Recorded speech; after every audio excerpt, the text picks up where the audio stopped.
vous savez tous, depuis le dimanche 8 septembre 2024, il y a eu échouage d'une baleine sur la plage de Mataka, la sous-préfecture de Kabak, préfecture de Folkaria.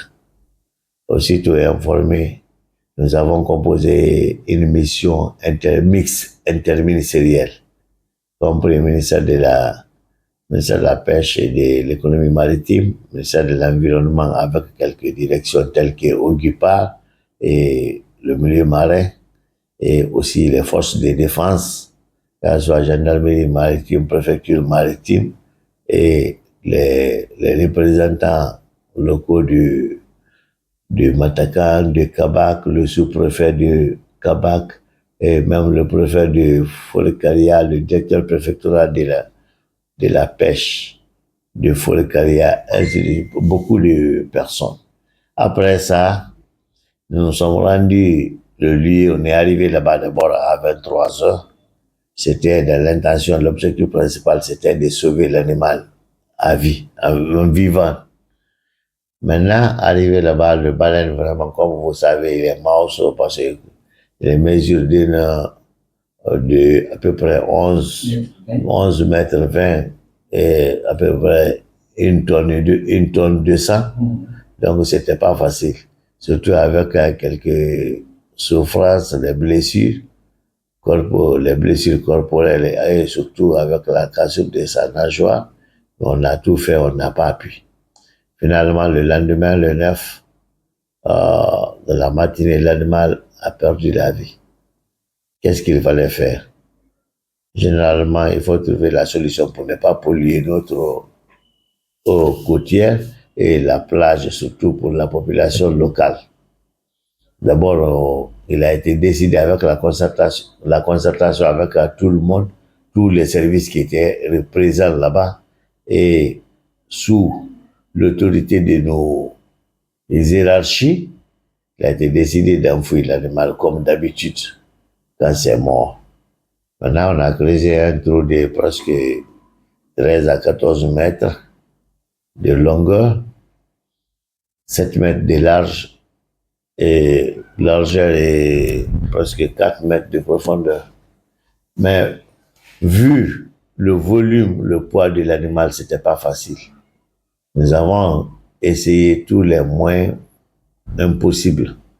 Maintenant, nous avons fait appel à Winning Consortium et Rio Tinto aussi pour nous aider à avoir les moyens nécessaires. Les gens étaient prêts à mettre les camions gris à notre disposition, mais vu l'impraticabilité de la route, finalement, ça n'a pas été possible.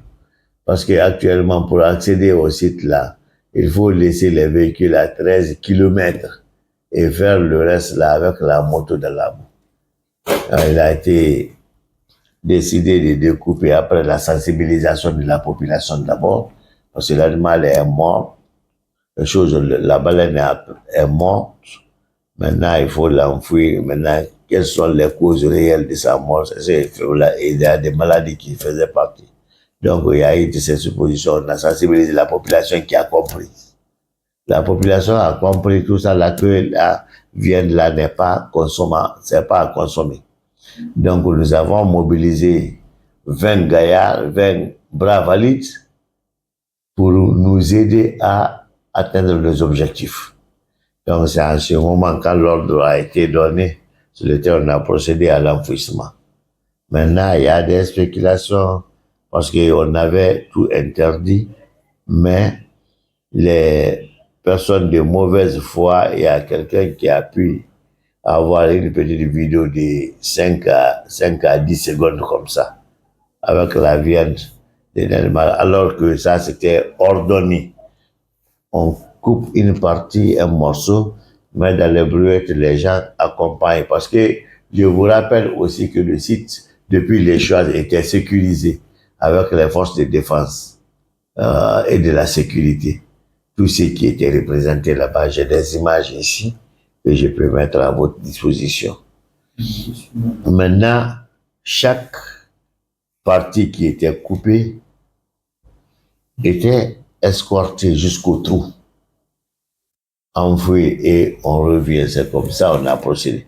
Et le découpage, c'était pas aussi comme ça. Le découpage suivait l'ordre des vertèbres parce que on a enfoui pour deux choses. Un, éviter la pollution au niveau de la zone. De deux, récupérer les ossements à la longue pour des fins d'études scientifiques. Donc, c'est ce qui s'est passé. Le reste, je vais laisser au point focal qui va intervenir, qui est beaucoup plus technique que moi. Mais c'est ce que je vous dis, que la sensibilisation a porté fruit.